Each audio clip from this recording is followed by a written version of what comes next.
Tell us how you got started in the NBA and how you ended up where you are now. Well, how I got started was through a fellow by the name of Will Robinson, my high school coach. If it wasn't for him, I wouldn't play basketball. The whole idea, playing, learning the game, respecting the game, came from him, his attitude. When I was in high school, I was 15 ball players, and on our high school team, 14 got scholarships to Division I school. That was a tough field back when I came to high school. Wow. Now tell us about starting in the NBA and how hard was it for a black man to make it through the ranks in the NBA? Well, when I came along, you know, guys had already set tone. Morgan, Will, Bill, all those guys. So it wasn't that tough. We played, and not only that, I started off in the American Basketball Association. Oh. We started off in a new league, and it was kind of an adventure. You know, it lasted 9 years, 9 great years, and it was all about the NBA. You know, so it was kind of like a bittersweet situation. We were kind of pioneers in the reformalization of how basketball is played today.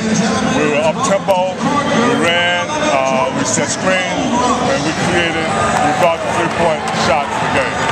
Also brought halftime shows like the dunk contest, the 5-on-5 situation, so we added a new dimension to professional basketball.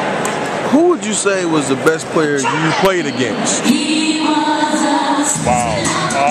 Or there's a few guys. There's a few. Yeah, a few. Zebo Beatty.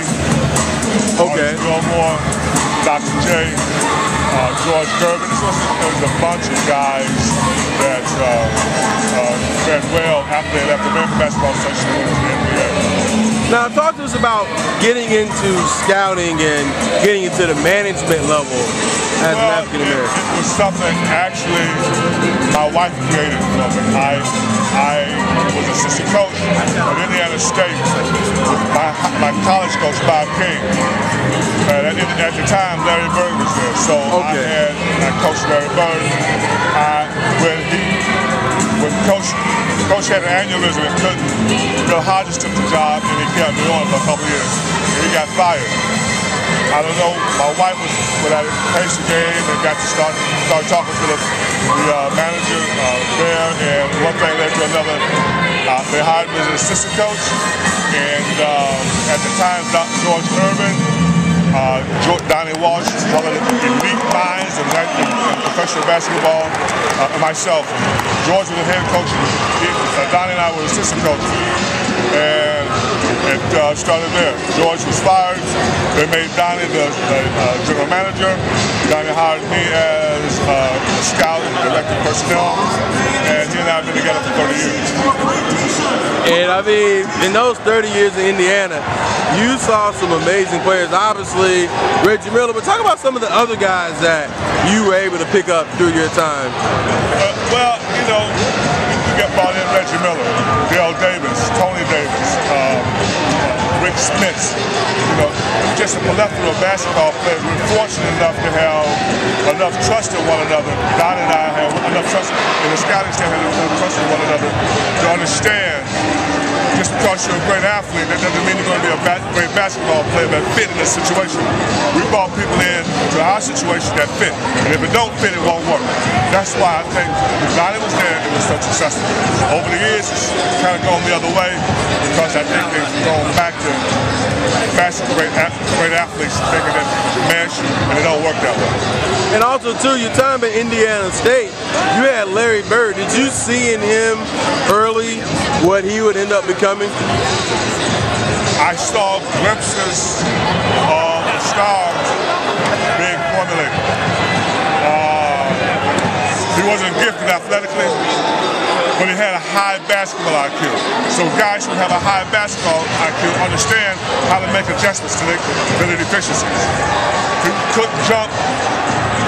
He could barely touch the rim, you know what I'm saying? Nothing. But he averaged a double-double in professional basketball because he understood rebounds and angles. He could shoot it with both hands, and he could defend, and he wasn't very quick. So he made adjustments as he went in the game. So the guys like that have an exceptional career in the league. And you get a guy with Kobe Bryant, Michael Jordan, LeBron James, who are extraordinary athletes with high basketball IQ, you get people off the charts like those guys. Now, talk about today's NBA game. A lot of people have you think that the NBA game today is down from where it was, say, in the 80s and the heyday. What do you think? I think it's not down. The financial situation has created a situation where attendance isn't what it was back in the day. But I think the talent in certain areas has really improved. Big men, I think that's gone down, even in college, and I think interior play, because I don't think they understand how to create scoring space for themselves. No blockouts. They don't do things like we did back in the day as always playing on the interior. Also, too, I got to ask about the pen. I see you have Dragan Petrovic's pen on your hat. And I, as a younger guy, didn't realize his level of greatness. Tell me what you saw in him as a player. He was probably one of a handful of premier basketball players who understood how to play basketball efficiently and effectively. He could do just about anything he wanted to do. He could shoot it, he could defend, he ran a transition, he could bring it down, make plays for people. He had the whole package. And if he was alive today, at the end of his career, there's no doubt in my mind that he would be a Hall of Famer. One last thing. If somebody wants to go from, say there's a high school player who may get a college scholarship, but he kind of knows he's not going to go to the NBA, what would you recommend for him as ways to have a career in sports? I think first of all, you have to understand there's 30 basketball teams, 15 basketball players. That limits your ability to come and beat somebody out. What you have to do is have the understanding of knowing when to say when, whether or not you're good enough or you're not good enough to play the game. If you're good enough, somebody will notice. It's as simple as that. If you're not, you'll float around forever. Now, what if he wants to get into coaching or scouting? What would be ways that he could go about that to continue his career? First of all, if you want to do that, you have to go to school. Right. You got to learn how to read and write. You have to be accountable for what you do. There's a lot of things, and then you have to know somebody who knows somebody to put you in a situation that you need to be in. It's as simple as that.